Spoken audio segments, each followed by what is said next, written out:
Sí, sí. Bárbaro, Sí, sí. lo voy a poner a grabar. Está grabando, ¿no?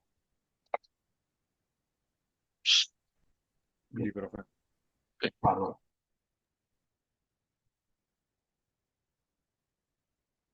Entonces, hoy vamos a ver los procesos de lo que es cizallado, de lo que es el plegado, o doblado también, la parte de punzonado y forjado.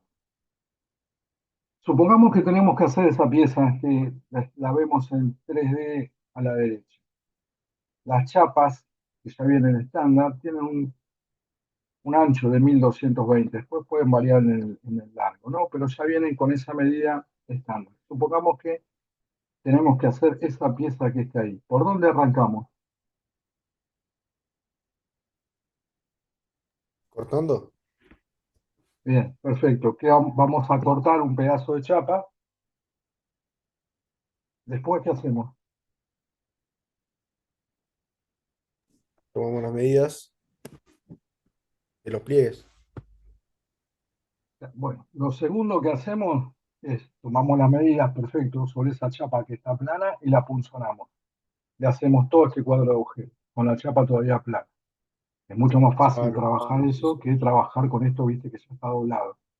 Entonces, primero tenés la Claro. chapa desplegada de forma plana, después posicionás los agujeros en una ponzonadora, vos vas a tomar a la máquina, vos le decís, este borde, por ejemplo, es mi 0,0, a tanta medida, a X medida, haceme este cuadro de agujeros, y referenciado del entrecentro al otro entrecentro, le dan la posición, y la máquina te va a hacer todo ese tipo de funcionamiento. Entonces, la tercera operación que haríamos para hacer esta pieza sería un plegado. Una vez que ya tenemos los agujeros hechos, lo que hacemos es hacer un plegado sobre esa pieza. Ahora, lo primero que tengo que hacer yo es cortar esa chapa. El ancho lo tengo. Bien. ¿Qué largo le doy a todo el desarrollo? ¿A cuánto lo cortaría eso? ¿A qué medida?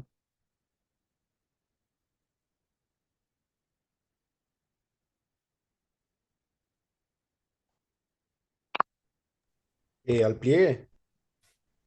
Yo le tengo que dar un largo a eso que voy a cortar. Plano. ¿De qué medida lo corto? ¿Se Los entiende el 840 plano? milímetros. Ah, que si yo corto la chapa de 840 milímetros me va a quedar corto para hacer todo el desarrollo. Ah, claro. El 840 es el entrecentro de los agujeros, porque después, una vez que esté plegado, yo te voy a tener una pieza que va a ir ahí, y si me marca el entrecentro como parte importante, quiere decir que la pieza que yo voy a fijar va a tener que ver con esa referencia de 840. ¿Qué pieza es? No sé, esto es esquemático, es hipotético, es didáctico, pero seguramente si lo que me importa es el entrecentro es porque voy a agarrar algo en estos cuadros de agujeros. Puede ser que al 64 lo dividas por 2 y le sumes el 840. Pero me faltaría estos 100, ¿no? Ah, sí. O sea que intuitivamente podríamos decir que es 64 por 2 más 100 por 2 más 900, que es lo que tiene de ancho la chapa. El 840 es la posición de los agujeros, pero lo que mide desde acá hasta acá es 900. Ahora, si yo hago ese desarrollo, así tal cual como lo vimos, y corto la chapa a esa medida, lo que me va a terminar pasando es que en el último pliegue, supongamos que empiezo a plegar acá, acá y acá, esto me va a quedar desplazado. Ya no va a medir 64, va a medir más. ¿Por qué? Porque cuando yo estoy plegando las fibras neutras que tiene esa chapa en sí, lo que estoy haciendo es una deformación del material sin que este material se rompa en sí. Entonces, cuando yo voy plegando, tengo que tener en cuenta cómo se me va corriendo la fibra neutra y cuánto valen esos golpes de plegado a 90 grados para ver cuánto se me está estirando la chapa en sí. Más adelante en la carrera lo van a calcular perfectamente, vamos a hacer ejercicios y demás, pero para que lo tengan en cuenta de una forma intuitiva, más o menos es un espesor cada dos golpes a 90 grados. Entonces, si la chapa tiene un espesor de 2 milímetros, por ejemplo, yo tengo dos golpes, serían 2 milímetros, dos golpes serían 2 milímetros. Esto en vez de 64 me quedaría 68. Entonces, yo lo que tengo que hacer es todo el desarrollo ese y cortarla 4 milímetros más corta la chapa. ¿Se entendió? Sí, sí. Bien, perfecto. Entonces, tengo que cortar la chapa. ¿Cómo se llama eso? Bueno, mira, se llama cizallado en sí. ¿En qué se basa eso? Bueno, yo voy a tener una cuchilla superior, un punzón, que va a descender sobre el metal que yo quiera cortar. Lo va a deformar de forma plástica sobre la cuchilla inferior o sobre la matriz que esté, se va a empezar a deformar prácticamente. Ahora, ese material tiene una resistencia al corte y yo por la tensión que le estoy aplicando, en algún momento voy a vencer esa tensión y la resistencia al corte. Entonces, en ese momento, el material, dependiendo del material, o se cizalla o se rompe de forma brusca. Depende de qué material sea el punzón, la matriz y de qué tipo de material estemos hablando. Pero bueno, la fuerza y la velocidad con que yo inicio la deformación plástica en sí, primero tengo un determinado espesor, inicio mi deformación plástica, después penetro en el material y después se fractura. Esto lo van a ver en cualquier pieza que vean que está fracturada. Van a ver que hay una parte cuando las cosas se rompen, ¿no? Por este tipo de esfuerzos, van a ver una parte que es más pulida, que es más brillante y otra parte que es más opaca, porque esa es la parte que fue arrancada, la granulometría de ese lugar, la rugosidad que van a ver es distinta que la de la primera parte de la fractura. Y nosotros por eso Profe, podemos calcular, sí, ¿eso es independientemente del material que yo esté usando? lo de la fractura que te estoy diciendo, si lo cizalla, No, no. lo que vos decís cuando en una parte del material se nota como brilloso y en la otra opaco. Y eso generalmente es más para lo que son ferrosos, para acero. No es Si excluyente no porque tengo uno depende, ferroso, claro, no es excluyente porque depende la fuerza que yo esté haciendo y bueno, y ahí sí depende mucho del material, del espesor del material y demás. Por ahí lo cizallás y te queda todo parejo. O sea, vos lo mirás y bueno, se cizalló el material en sí. Pero si no, lo que pasa es, la primera parte tiene una deformación plástica, después penetra el punzón y después se fractura. Entonces la parte de fractura siempre tiene otro color independientemente del material. Si llega a fracturar, te vas a dar cuenta. Vos vas a ver algo que no sé si a alguno de ustedes le ha pasado o han estudiado por ahí una formación en algún colegio técnico donde cortás cosas, rompes cosas, eh, donde aplicás este sí, tipo sí, de cizalla. sí, Y vas a ver que la primera parte es como que queda más pulida, porque bueno, vos estás penetrando, deformando el material plásticamente, y después la segunda parte es como que se le barranca. sí, sí, es verdad eso. Esa es una buena también para ver causas de falla. Eh, Como ingeniero le va a pasar siempre, o muy probable si trabajan en algún proceso de industria o lo que sea, le van a traer una pieza, falló tal cosa, ¿qué es? Y bueno, obviamente se hacen ensayos, se hacen estudios y bla, bla, bla, pero vos a simple vista podés mirar y darte cuenta más o menos qué esfuerzo estuvo, por dónde vino, si se deformó, si se arrancó. Entonces te vas dando cuenta de qué tipo de esfuerzos está sometido. Bien, entonces hay dos formas o hay varias formas, porque en realidad también hay sillazas que son circulares, no lo vamos a ver, eso lo vamos a ver, lo van a ver después más adelante. En la carrera yo tengo rodillos que me van cortando bandas, por ejemplo, de fibra, de chapa en sí, pero tengo dos formas de poner las cuchillas, de forma plana o de forma inclinada. Como vemos en el GIF que está a la derecha, la cuchilla está inclinada, ¿no? ¿Qué ventajas piensan que tiene el tema de poner la cuchilla inclinada con respecto a ponerla plana?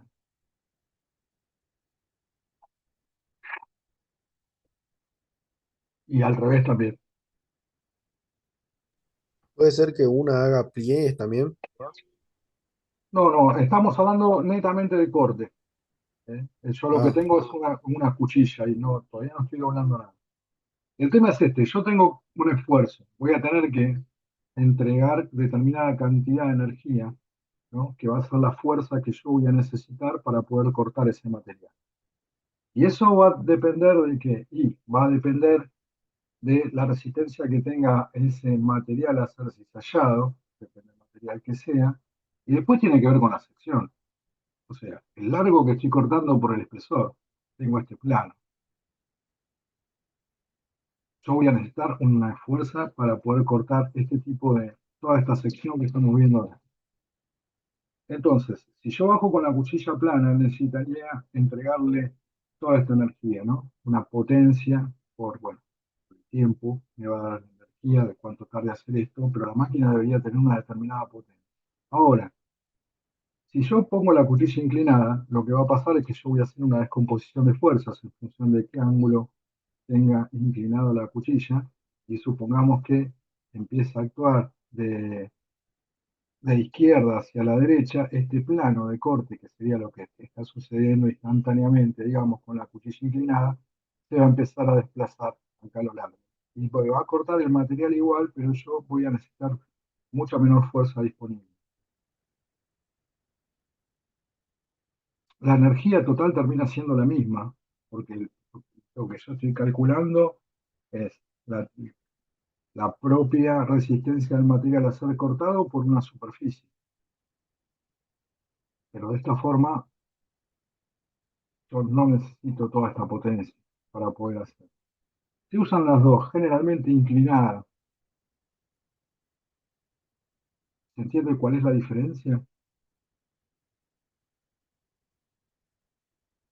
Sí, pero ¿en qué caso es mejor la cuchilla plana? Y Tipo, ¿para qué es mejor? si yo ya tengo la potencia disponible, digamos que voy a hacer más rápido esto que, Ah, claro. ¿no? Porque bajaría, vos fíjate que cuando esto empieza a cortar, depende del plano de corte, ¿no? Ves que lo va cortando progresivamente. También al utilizar este tipo de método, yo lo que tengo que lograr es que no se mueva. ¿Ven esos pisadores que actúan hidráulicos? Ahora la mayoría de los procesos que vamos a ver, cuando veíamos los prensachapa y demás, nosotros tenemos que asegurarnos que la pieza se va a mantener quieta. Al tener menos energía en juego, es mucho más estable todo, pero se usa la parte esta plana también. Generalmente vas por la parte que está inclinada, pero si te sobra, lo haces así y lo haces más rápido, dependiendo los esfuerzos. Por eso siempre nosotros vamos a calcular este esfuerzo. Nosotros vemos qué es lo que tenemos disponible, ¿no? En función de la máquina que tenga y demás. También hay formas de cizallar con cuchillas que son rotativas, como les había dicho, y después, bueno, hay una resistencia intrínseca una resistencia a la cortadura, vamos por, hola, ¿me escuchan? Hola, hola. Sí, sí. Ah, perfecto, porque tengo un low battery en mis auriculares. Bien. Eh, si se corta lo que estoy diciendo, me avisan y voy a buscar otros auriculares. Bien, entonces esa resistencia a la cortadura, vamos a ver, depende si el material viene directamente laminado, de recocido, a medir en kilogramos sobre milímetro cuadrado, que es la parte de la superficie. Después también tengo los procesos de corte, eh, una breve pausa para cambiar mi dispositivo de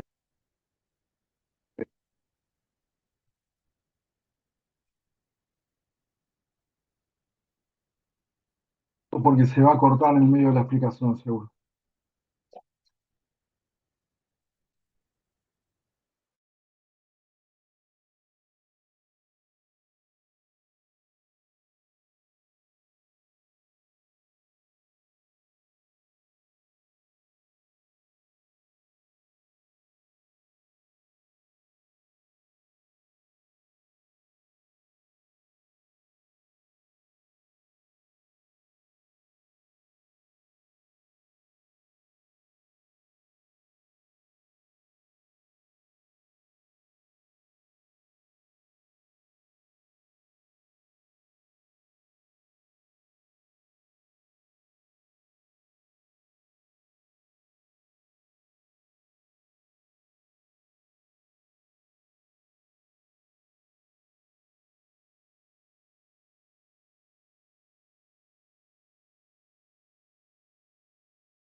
Bueno, ¿me escuchan bien?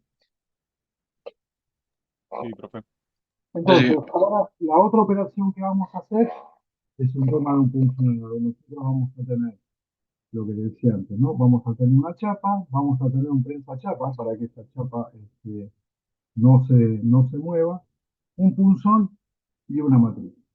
Entonces, en la medida que baja el punzón, corta el pedazo de pieza del fleje que está viniendo y dependiendo si lo que queda de ese corte es la pieza que yo necesito o lo que le estoy haciendo es dándole una forma previa a lo que es el fleje de chapa, voy a decir si estoy haciendo un recorte o estoy haciendo un agujero. Yo le hago un recorte a la chapa cuando me quedo con la parte final de la chapa en sí. A ver, yo recorto en una operación que se llama corte cuando ese recorte que le estoy haciendo a esta chapa es la pieza que yo me quedo. Ahora, si lo que yo estoy haciendo con el punzonado es generar un residuo, digamos que lo estoy agujereando o lo estoy punzonando. En la parte, en el GIF que está arriba, lo que estamos viendo, lo que está haciendo, se queda directamente con ese disco. Entonces yo estoy recortando la. En el GIF que estamos viendo abajo, se hacen operaciones sucesivas, entonces viene una placa, no hay un solo punzón y una matriz, son varias estaciones, cada una de estas es una estación, ¿no? Entonces van a ver que le van haciendo determinado tipo de trabajos a la chapa. Cada vez que yo bajo este sistema, tengo una pieza terminada. Esto tiene un fleje de alimentación que es constante. Obviamente se calcula todo lo que lo estoy haciendo con una determinada cantidad de esfuerzos y demás, como para poder realizar este tipo de trabajos en sí. Sí voy a tener que tener en cuenta, por supuesto, el juego entre el punzón y la matriz es crítico. ¿Y de qué va a depender? Y nuevamente de lo mismo, el juego en sí va a depender del material y si lo que estoy haciendo es un recorte al material o si lo estoy agujereando.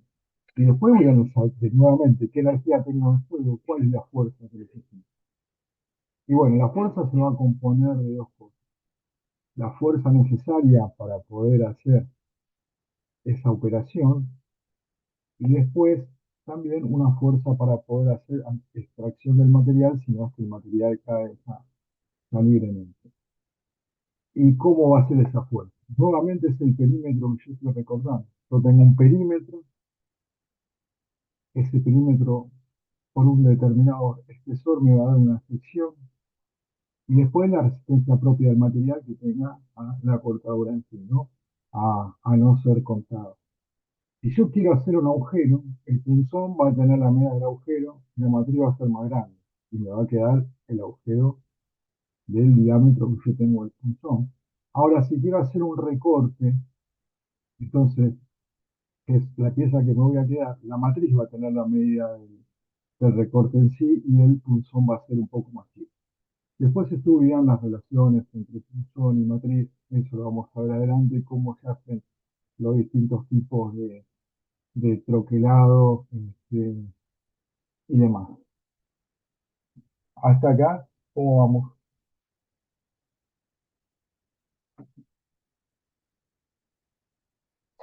¿Se entiende esto, muchachos? Esto es lo que les había comentado antes de forma simple. Eh, bien, podemos ir a la parte de doblado.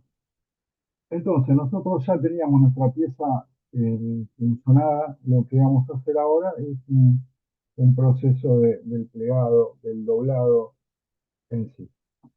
Y puede tener distintos tipos de características el proceso de doblado en función de las matrices que yo le ponga. Como ven, no es solamente hacer un plegado de una pieza, por ejemplo, es como está ahí esquemáticamente, a, a 90 grados en sí. Puede tener golpe y contragolpe, puedo hacer una pieza como las que recién vimos, o puedo tener algún otro tipo de matriz que me lleve a hacer esta especie de omega que tengo acá, o inclusive hacer todo un plegado para dejar eh, una pieza cilíndrica.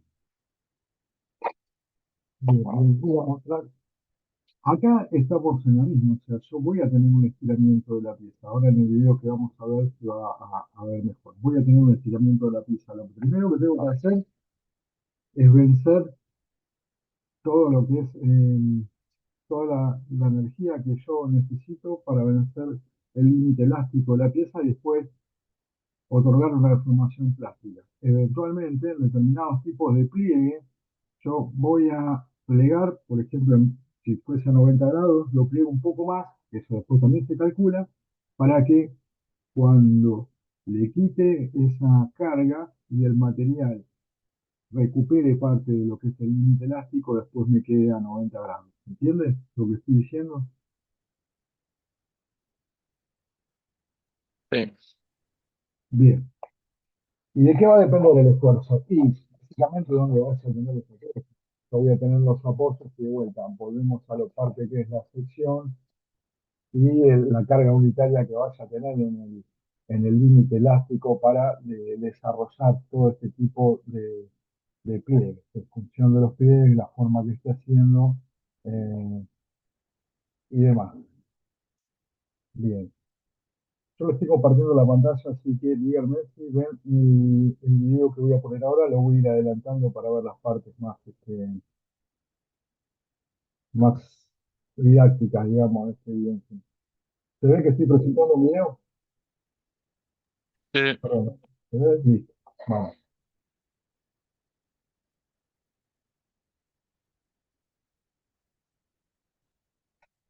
En realidad esto es una máquina hidráulica que la pueden usar para cortar, la pueden usar para funcionar, lo puedo plegar mientras tenga disponible esa energía, se la puedo trasladar en cualquiera de estas operaciones y bueno, es un video comercial, ¿no?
Esto depende obviamente del material que esté funcionando, el espesor que tenga, cuánto sea el perímetro, o sea, la frecuencia de lubricación.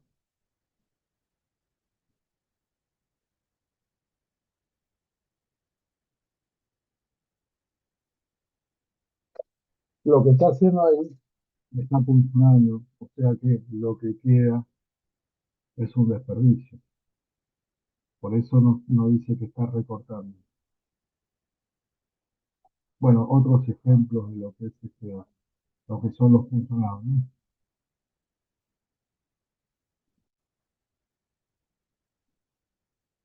Y como ven, la forma que yo le voy a dar, obviamente va a tener que ver con el espesor. Acá, arriba a la izquierda, está diciendo qué tipo de perfil tenés, ¿no? Que en este caso es un perfil de alas iguales, perdón, 60 de ala y 6 milímetros de espesor, casi un cuarto de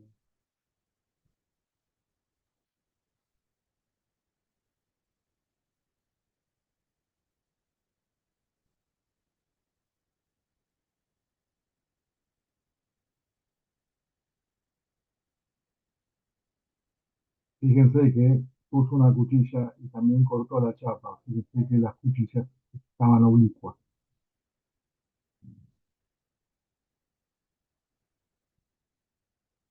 Yo después les voy a dejar un link para si quieren ver el video de forma completa.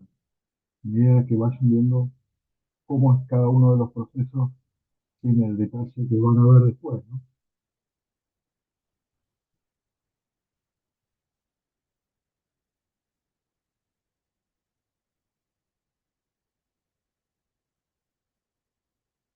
Ahí, lo que está haciendo, empezó a hacer un despunte de esa chapa en sí. Depende de lo que yo le ponga, la prensa está entregando la energía acá, y depende de lo que yo le ponga. Como matriz, bueno, lo que voy a operar, puedo cortar, puedo hacer múltiples operaciones.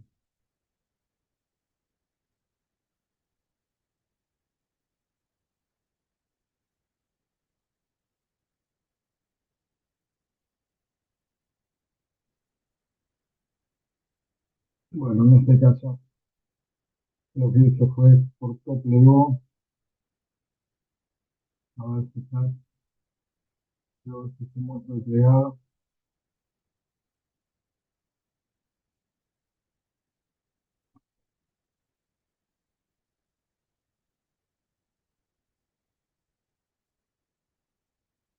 Copió la forma del pulsón. Acá tenemos lo que esta sería una parte de la matriz, esta sería la matriz y esto es el pulsón.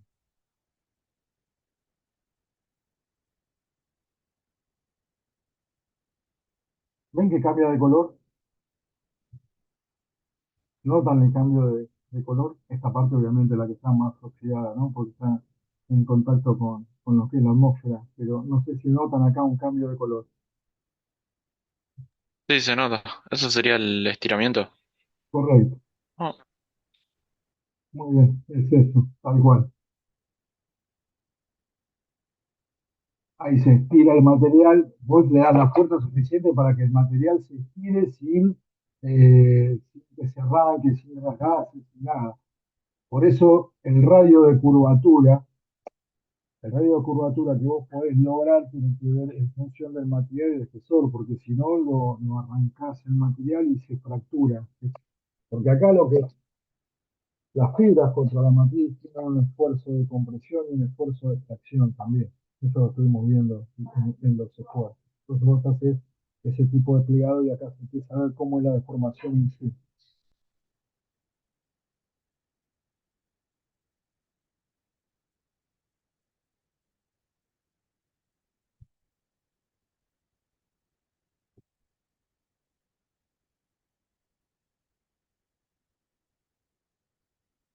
Bueno,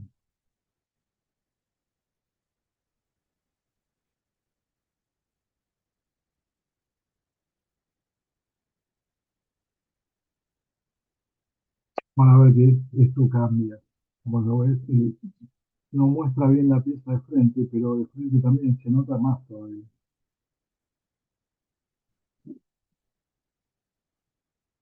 En la parte del radio, ¿no? Esta parte que no estamos viendo acá. Igual puedes ver cómo va deformando, ¿no? Todo y ya. Ahora lo que está haciendo aplica nuevamente información.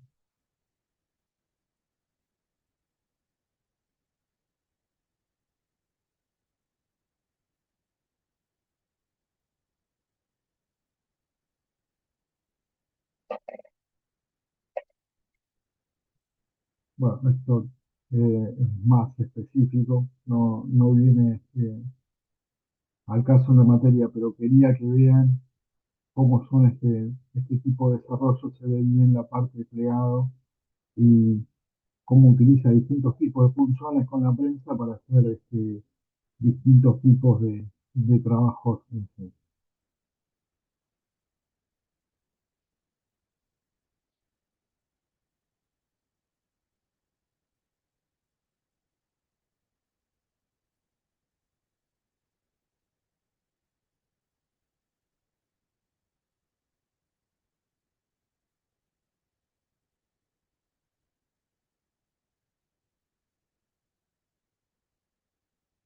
Los cortes a 45 se usan mucho para armar estructuras, ¿no? Y tenés que estar, el corte obviamente tiene que estar cerquito para que después, si lo vas a soldar o vas a hacer algún otro tipo de operación posterior, pues hacer el rebaje para que quede bien.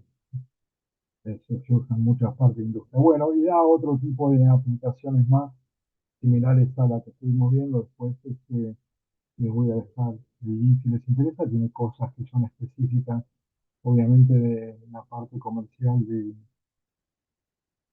este desarrollo, ¿no? Bien, hasta acá, dudas.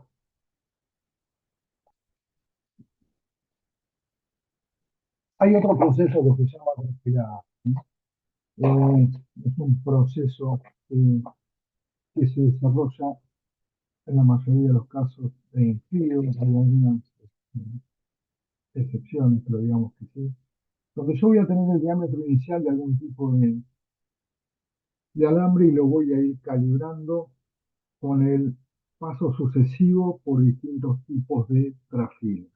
La trafila tiene esta forma, es esta forma que tiene cónica, donde yo voy a ingresar con el material con una estructura cristalina y voy a salir con el material con otro tipo de estructura cristalina. Va a pasar nuevamente lo que hablamos de lo que es el afino al grano y cómo cambian las características del material en cuanto a lo que es su ductilidad y su dureza en la medida que voy haciendo determinados afinos de grano. Lo que nosotros vamos a tener que, una de las cosas que vamos a aprender a calcular después, es la fuerza de tiro que yo tengo que hacer para poder pasar este alambre por las trafilas, por las varias trafilas, donde voy a tener en el núcleo, no voy a tener la misma estructura cristalina que voy a tener en las partes que están en contacto con las trafilas, y hacer una forma de traccionar este material sin que el material eh, tenga deformaciones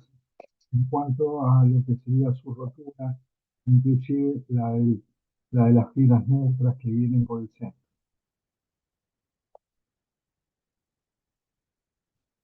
¿Para qué sirve esto? ¿Para qué se imagina que puede servir esto?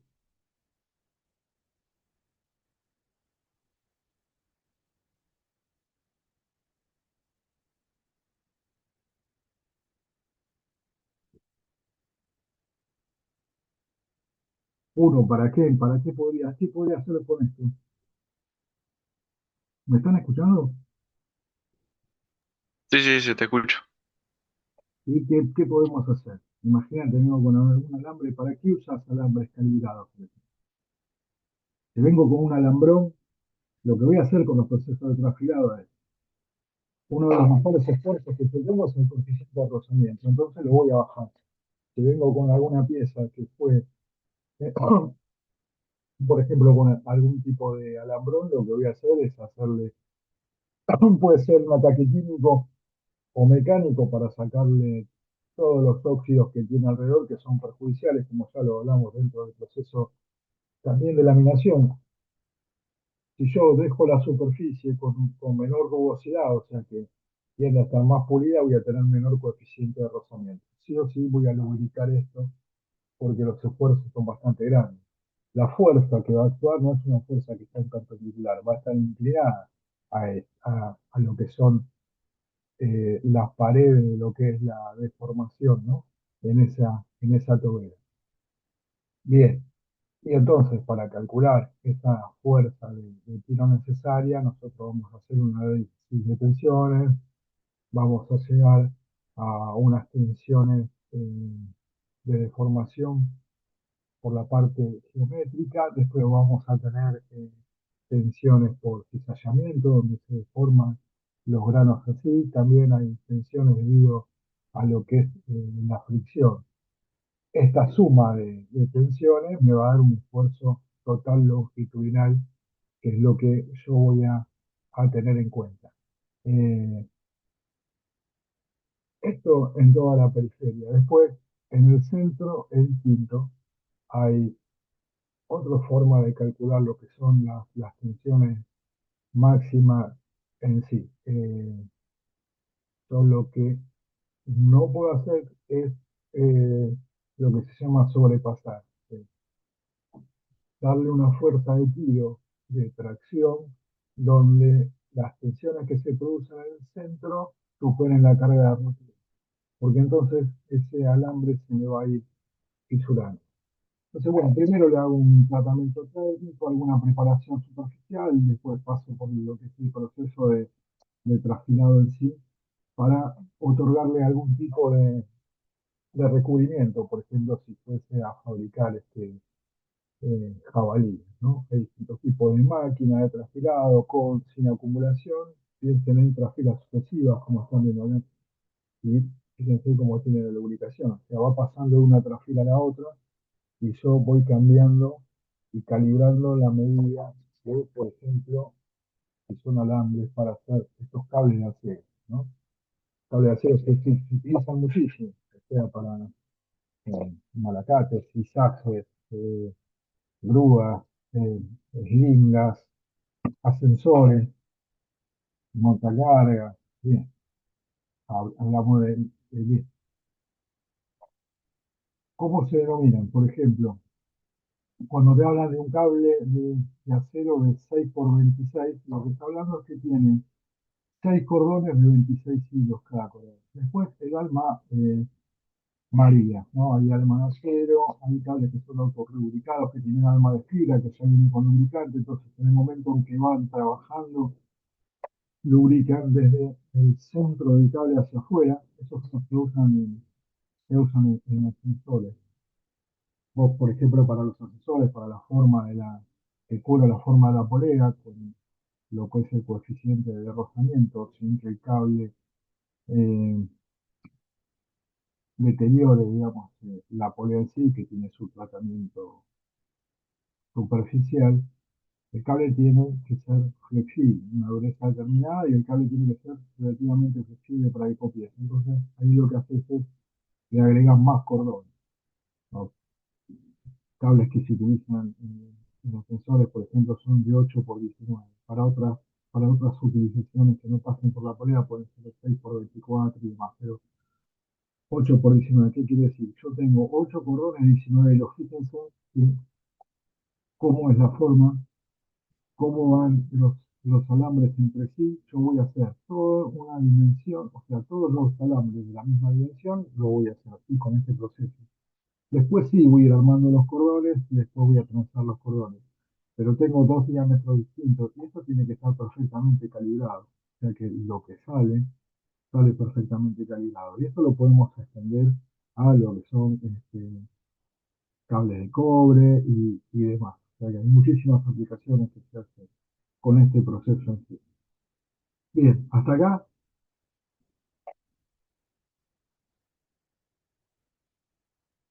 vamos bien.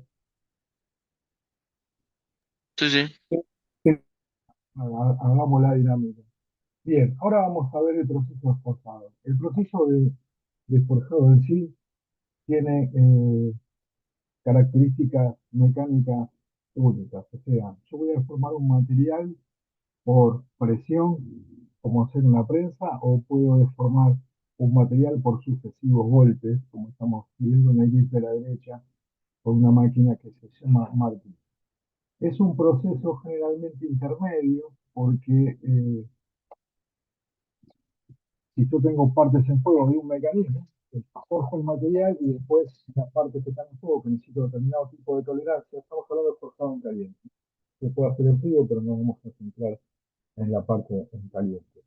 Después voy a tener que maquinar eso, porque las tolerancias que tengo cuando estoy trabajando con piezas en caliente generalmente no son las suficientes para, lo suficientemente precisas para determinados tipos de mecanismos. Entonces, para hacer este tipo de conformación plástica, yo lo que necesito es que el material se adapte, o sea, que se deforme sin que se rompa. Y después voy a tener en cuenta qué resistencia tiene a deformarse en sí, porque yo necesito calcular las fuerzas que se van a poner en juego. O sea, qué tipo de máquina necesito, qué fuerzas se van a dar y demás. ¿Qué materiales son forjables? Y todo, pero preferentemente si yo tengo aceros con bajo contenido de carbono, es mucho más fácil, ¿no? Como eh, todos los metales no ferrosos, ¿no? Que sean maleables. ¿Qué características tienen muy importantes este proceso de forjado?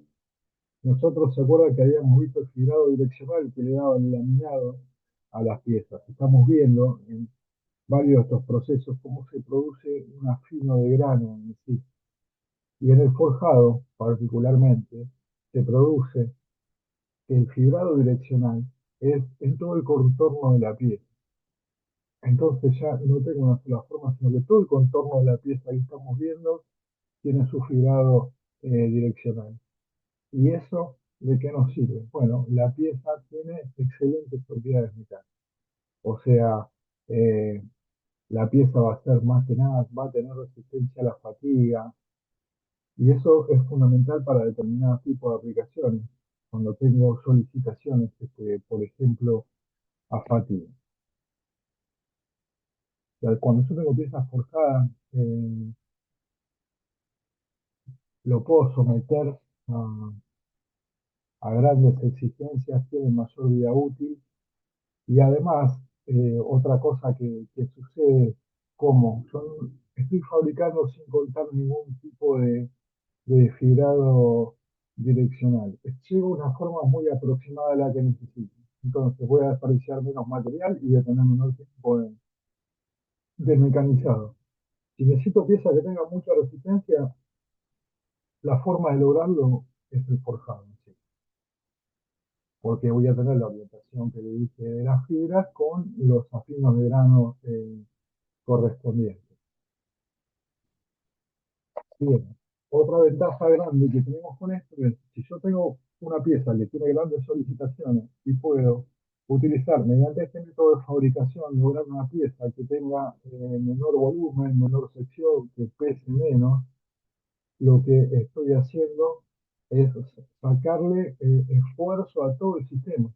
Cuanto menos masa tenga en juego, sí todos los esfuerzos van a ser distintos y por eso se utilizan muchos de estos procesos, que de otra forma no se podrían hacer en sí.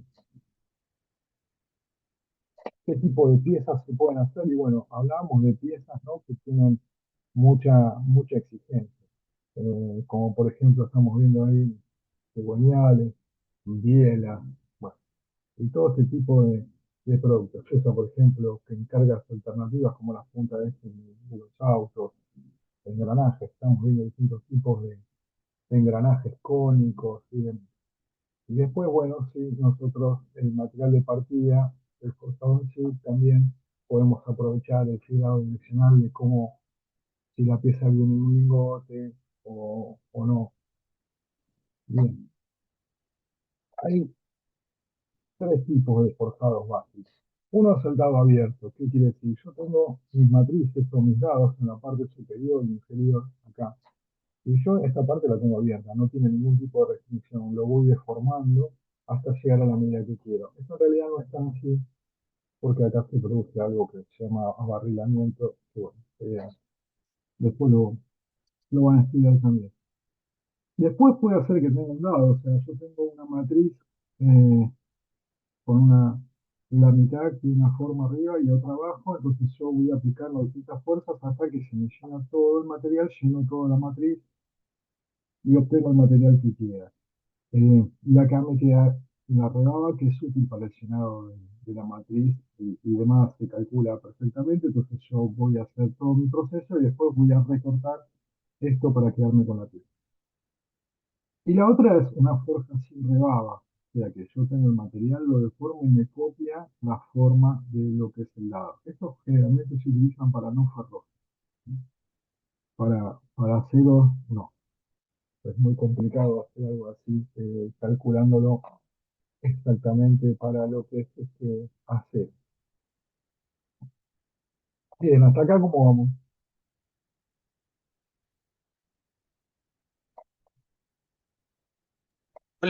¿Cuál sería la desventaja? Del forjado en sí. Claro. Bueno, primero tenés que tener muchas cantidades, es para grandes series. Cuando haces semejante tipo de instalación, la inversión es muy grande y vos necesitas que las series de trabajo sean grandes. Después hay a veces defectos de forja. ¿Viste el primer GIF que está arriba de todo, que está la gente mirando cómo golpea el martillo? Bueno, puede haber inclusiones de cuerpos extraños. Cualquier cosa que pasa por ahí, ya y se te fue al material en sí. También puede haber pliegues. Si vos le das un esfuerzo demasiado grande, puede haber pliegues. Y si no calculas bien lo que es el llenado de lo que es el material, te puede faltar material en algunas zonas de la pieza. Por eso digo que el tema de la rebaba ayuda porque solidifica primero. No me quiero meter en cosas que les voy a explicar después. Pero básicamente es esto: solidifica primero, aumenta la presión interna y me ayuda a que todo el material se reparta bien en lo que es la matriz. Si no, puede haber ausencia de material. También puede haber grietas, ¿no? Porque pasa también con un exceso de temperatura o por no estar muy bien diseñada la matriz, entonces tengo un esfuerzo superior al que debería tener en algún tipo de fricción y ahí se me puede fisurar la pieza. Las piezas, por ejemplo, críticas que he trabajado como semiejes, puntas de ejes, hablando de vehículos y demás, si bien venían de las plantas de forjado, les hacíamos un ensayo con partículas magnetizables, lo van a ver en mediciones y ensayos industriales en unos años, para detectar si tenían fisuras o no, porque después la pieza tenía un tratamiento térmico posterior que si te agrandaba la fisura, no servía. Y esos son defectos de forjado. Después, vos no podés hacer ángulos a 90 grados. Tienes que darle algún tipo de ángulo de salida a la matriz, porque si no quedaría agarrado con respecto a la matriz. O sea que tenés que utilizar radios de acuerdo. No puedes eh, utilizar cantos vivos, digamos. Y si yo tengo que forjar una pared muy delgada dentro de una matriz con el esfuerzo que estoy haciendo, no lo voy a poder. Otra desventaja es el acabado superficial y el control de las tolerancias. Como estoy trabajando en caliente, no me queda otra. No es lo mismo que una deformación en frío, donde tengo las tolerancias más controladas. Y lo mismo que cuando digo que voy a forjar, no puedo forjar paredes pequeñas, me pasa lo mismo con determinados diámetros pequeños, ¿no? Entonces, básicamente puede haber fisuras, pueden haber pliegues que luego escanean el material, falta de llenado y demás. No sé si quedó claro con esto. Sí, sí, quedó claro. Gracias. No, ya. Tenemos tres tipos de estructuras que formamos con el material. La primera que estamos viendo es, nosotros vimos los procesos de fundición. Bien, ¿qué fibrado direccional tiene? No, ¿qué logramos? ¿Cómo se acomodaron del material? Ahora, yo puedo hacer un laminado, por ejemplo, y acá tengo las líneas de lo que es mi fibrado. Yo fundí una pieza y de esta forma. Si la voy a mecanizar, cuando mecanizo la que partió a partir del laminado, me va a quedar con esta forma, las fibras van a estar cortadas acá. Ahora, si yo forjo el material, las líneas que me van a quedar, el fibrado direccional que voy a tener, es como que están viendo. Esto soporta muchísimo más carga que. Hablamos de cargas dinámicas. Cuando hablamos de cargas estáticas, hay dos tipos de cargas que van a ver en la parte también de física. Tenés cargas estáticas y tenés cargas dinámicas. La diferencia está en cargas dinámicas, por eso hablo de propiedades con respecto a la fatiga y demás. Entonces, voy a tener una fibra de grano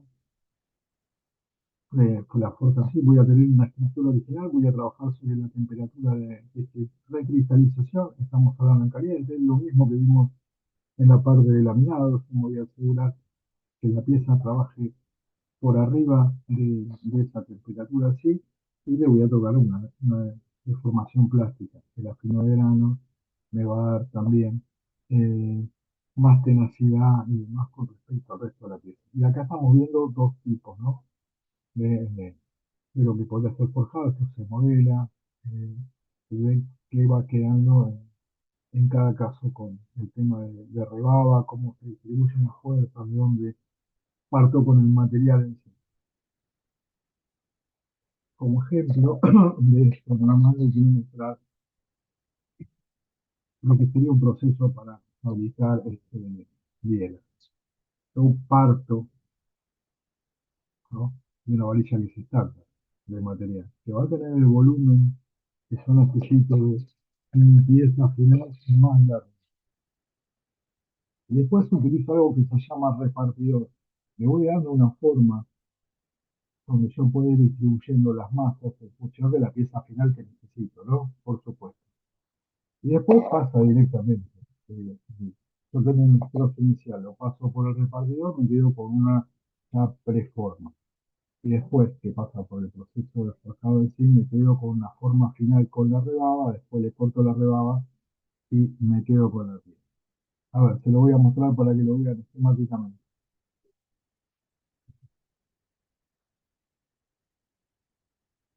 ¿Se se ve el video?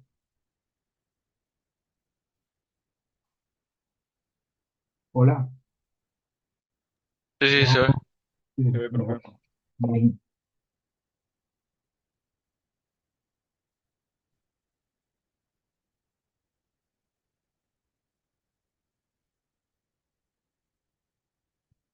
Ahí lo que está haciendo, agarró la pieza y la va pasando por ese rodillo y va repartiendo el material para después darle los golpes directamente que necesita con la matriz que tiene. Es peligroso, pueden ocurrir accidentes, hay muchos métodos de protección. La verdad que trabajar en una planta de forjado no es un lugar para mí cómodo, ¿no? No sé, mucho calor en verano y también en invierno, respirás todo el tiempo o le estás tratando de sacar el óxido, ¿no? A las piezas. Entonces tenés muchas partículas en suspensión y los golpes y los ruidos te van mellando un poco el sistema auditivo. Bien, te das cuenta cuando sos grande, ¿no? Yo he trabajado en plantas de este tipo.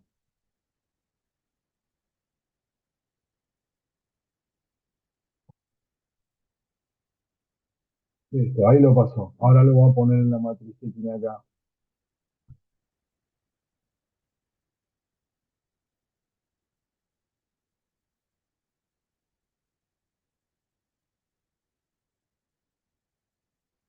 Tenés que estar concentrado, ¿no? Porque vos agarras la pieza con una pinza y la vas posicionando sobre la matriz y como baja el martillo, si tenés la pinza ahí, las lesiones pueden ser muy graves.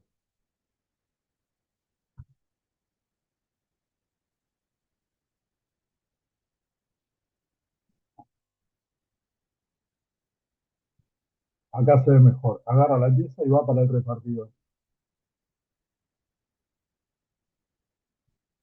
El repartidor, ese cilindro que tiene ahí, tiene varias ranuras en sí entre un cilindro y otro, y entonces va pasando la pieza y no es que la deforma de una sola vez, la va deformando en varias etapas en función de ese rodillo para que le dé la proforma final.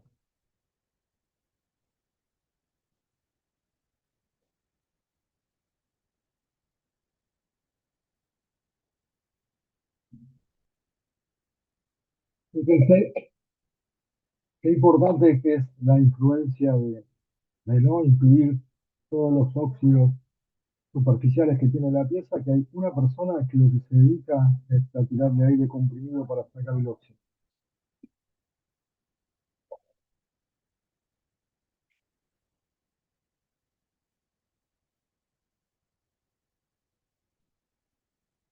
Y ahí lo que están haciendo en esta operación de acá, ya tienen la pieza con la rebaba. Entonces lo que van a hacer es el recorte de esa rebaba.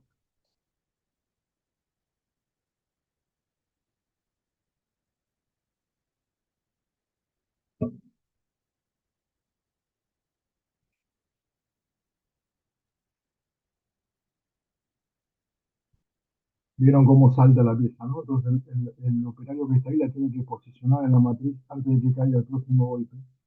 Él es el que opera, ¿no? Porque sería muy complicado.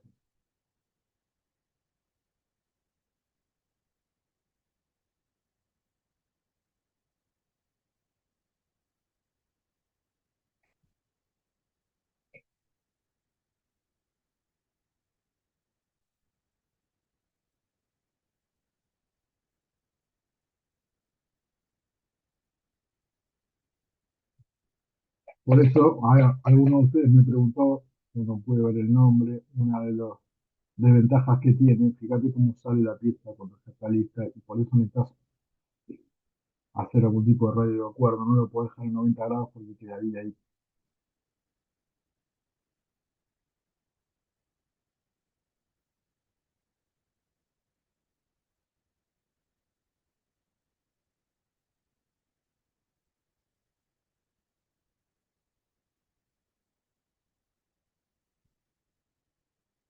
Bueno, y acá continúa mostrando nuevamente el mismo proceso que estuvimos viendo, recortan, después toda la parte recortada se recicla y las piezas, las bielas van a un tratamiento térmico posterior.